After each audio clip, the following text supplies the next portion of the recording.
Derrière les écrans et les annonces publiques, une course silencieuse se joue. Cette fois, il ne s'agit pas de créer le logiciel le plus rapide, ni l'application la plus populaire. Il s'agit de quelque chose de beaucoup plus fondamental, le cerveau humain. Meta investit massivement dans la neurotechnologie, explorant la possibilité de connecter notre esprit à ces intelligences artificielles. Google, via DeepMind, pousse l'idée plus loin. Des IA capables d'interagir avec le cerveau pour soigner, apprendre, améliorer, mais aussi pour influencer. OpenAI, de son côté, collabore avec des laboratoires spécialisés pour fusionner l'humain et la machine, accélérer l'apprentissage. Mais ce qui rend tout cela encore plus inquiétant, c'est que ce n'est pas qu'une affaire de start-up ou de géants privés.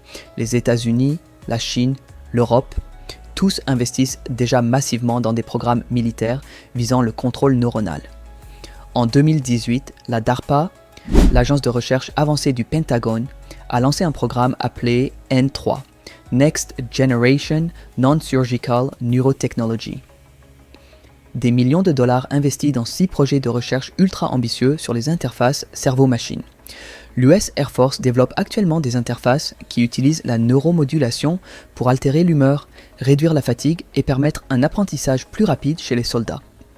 En Chine, le gouvernement a lancé en 2016 le China Brain Project, un programme sur 15 ans destiné à placer la Chine au niveau, puis au-delà des États-Unis et de l'Europe en matière de neurosciences. En 2021, l'université de Tianjin et China Electronics Corporation ont annoncé la deuxième génération de Brain Talker, une puce conçue spécifiquement pour des applications militaires.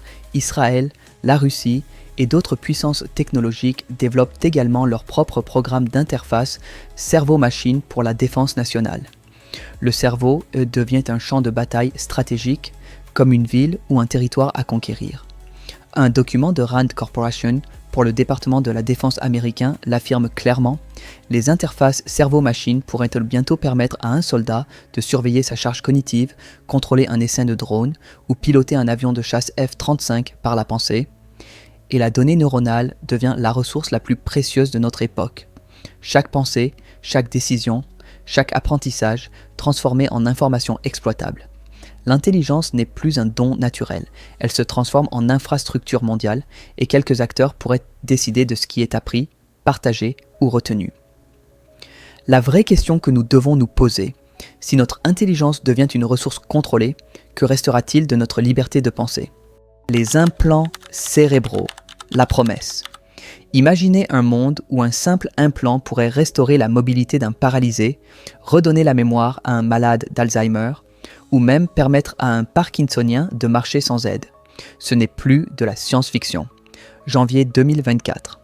Elon Musk annonce que Neuralink a implanté son premier dispositif dans le cerveau d'un humain. Le patient s'appelle Noland Arbo, il a 29 ans. Il est tétraplégique depuis un accident de plongée qui a luxé ses vertèbres. En mars 2024, Noland apparaît en direct sur X. Sous les yeux du monde entier, il déplace un curseur sur un écran d'ordinateur par la pensée. Rien d'autre. Il joue aux échecs, il contrôle sa musique, il poste sur les réseaux sociaux. Cela a déjà changé ma vie de manière significative, dira-t-il novembre 2024. Neuralink annonce un 3e patient implanté, puis un 5e, un vétéran militaire paralysé à la suite d'un accident de moto opéré à l'université de Miami.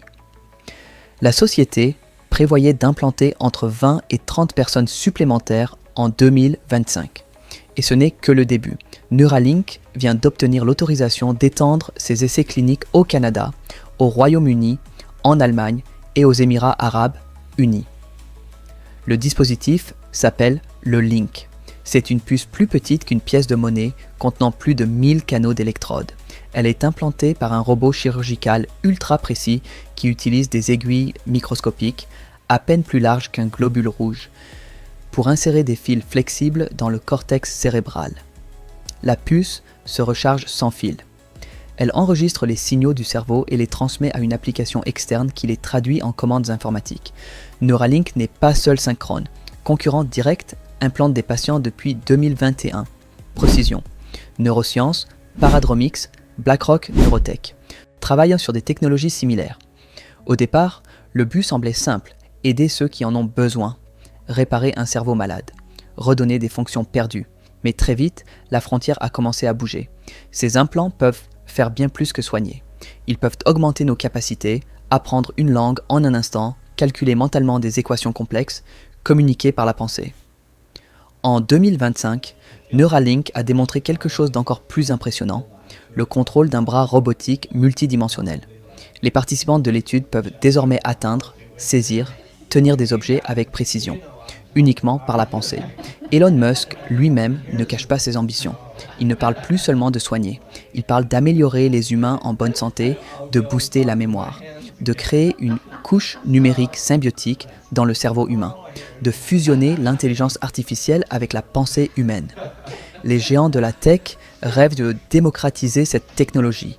Un implant pour chacun, comme un smartphone du cerveau, connecté à l'IA, toujours actif, toujours à jour. Et c'est là que le dilemme commence. Jusqu'où peut-on aller avant que cette augmentation ne devienne une perte de soi ?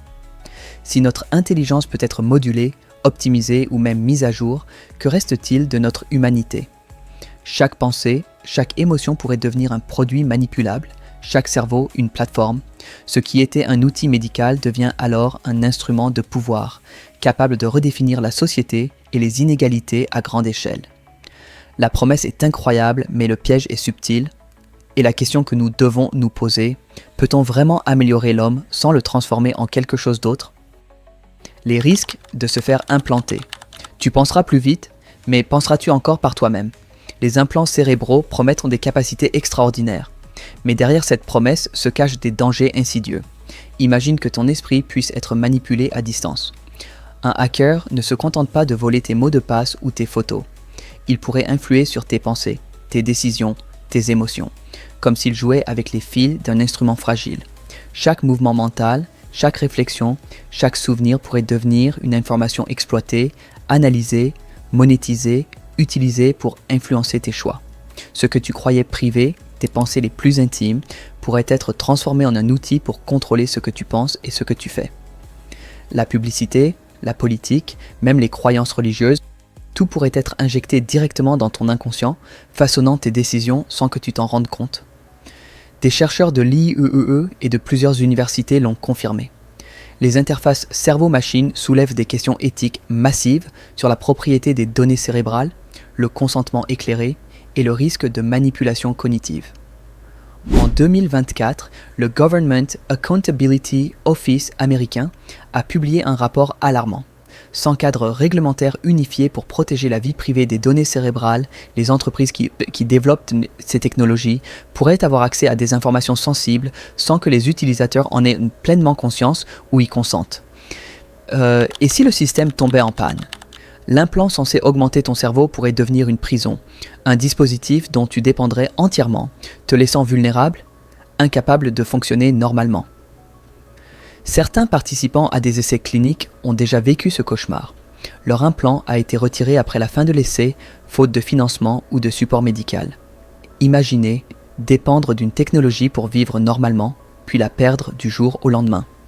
La frontière entre toi et la machine se brouille encore plus si tes souvenirs et tes pensées sont partagés sur un réseau global. Qui es-tu alors ? Que reste-t-il de ton identité lorsque ton esprit devient une interface reliée à un système qui peut lire, modifier ou effacer ce qui te définit ? La véritable question, peut-on vraiment améliorer la pensée humaine sans sacrifier notre liberté et notre identité ? Les risques de ne pas se faire implanter mais refuser l'implant, ce sera refuser le futur. Dans un monde où les cerveaux connectés deviennent la norme, ceux qui choisissent de rester naturels risquent de se retrouver à la marge. La fracture cognitive se creuse déjà. Les esprits augmentés pourront penser, apprendre et résoudre des problèmes à une vitesse que les non-implantés ne pourront jamais atteindre. Cette inégalité ne sera pas seulement intellectuelle, elle sera sociale et économique. L'accès à la connaissance, aux opportunités professionnelles, aux innovations pourrait être réservé à ceux qui sont connectés, laissant les autres dépendants et exclus. Les entreprises elles-mêmes n'embaucheront peut-être que des cerveaux optimisés, façonnant un monde où la survie professionnelle sera liée à la capacité d'être augmentée. Le marché des interfaces cerveau-machine est en pleine explosion. Selon Allied Market Research, ce secteur pourrait atteindre des dizaines de milliards de dollars d'ici 2030. Neuralink, valorisé à 9 milliards de dollars, a levé 650 millions de dollars en 2025 auprès d'investisseurs majeurs comme ARK et Sequoia Capital pour accélérer son expansion mondiale. Même sans avoir un implant, ton environnement sera conçu pour ceux qui en ont un. Les services, les interfaces, les systèmes éducatifs et les infrastructures seront calibrés pour les augmenter, rendant la vie quotidienne plus difficile pour ceux qui ont choisi de rester intacts. Comme le souligne ce post viral sur Twitter, en 2040, probablement plus tôt, ne pas avoir de Neuralink te mettra au même niveau de désavantage que ne pas avoir Internet en 2025. L'idée est à la fois frappante. Refuser un implant cérébral demain pourrait te marginaliser autant que ceux qui n'avaient pas Internet il y a quelques années. Ceux qui penseront encore lentement ou à leur rythme naturel se retrouveront bientôt à la marge d'une société pensée pour des esprits connectés. La dimension militaire, un nouveau champ de bataille. Si vous pensiez que cette technologie resterait dans le domaine médical ou civil, détrompez-vous. Les militaires du monde entier voient dans les interfaces cerveau-machine une opportunité stratégique sans précédent. Un document confidentiel du ministère de la Défense britannique et de la Bundeswehr allemande, publié en 2021, porte un titre révélateur « Human Augmentation, l'aube d'un nouveau paradigme ». Les forces spéciales américaines, chinoises, israéliennes et russes développent activement des programmes d'augmentation cognitive pour leurs soldats. L'objectif ? Créer des combattants capables de contrôler des drones par la pensée, de communiquer silencieusement entre eux via des signaux cérébraux, de réduire la fatigue et d'accélérer l'apprentissage de compétences complexes. En 2015, une femme paralysée a piloté un simulateur de F-35 uniquement par la pensée dans le cadre d'un programme de la DARPA. Ce n'était qu'une démonstration, mais elle a prouvé que c'était possible. En 2024, une étude publiée dans EUEO Access a recensé toutes les recherches sur le contrôle de drones par interface cerveau-machine. Le constat est clair, cette technologie est prête pour le déploiement militaire. Meta et Scale AI travaillent actuellement sur Defense Llama, une version militaire de l'IA de Meta, adaptée pour des applications de défense nationale.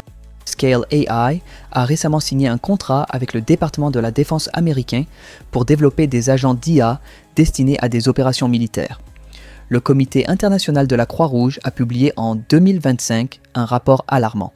Les interfaces cerveau-machine militaire soulèvent des questions juridiques majeures concernant le droit international humanitaire et les conventions de Genève. Peut-on encore considérer un soldat augmenté comme pleinement humain au regard du droit de la guerre, si son cerveau est connecté à une IA qui est responsable de ses actions?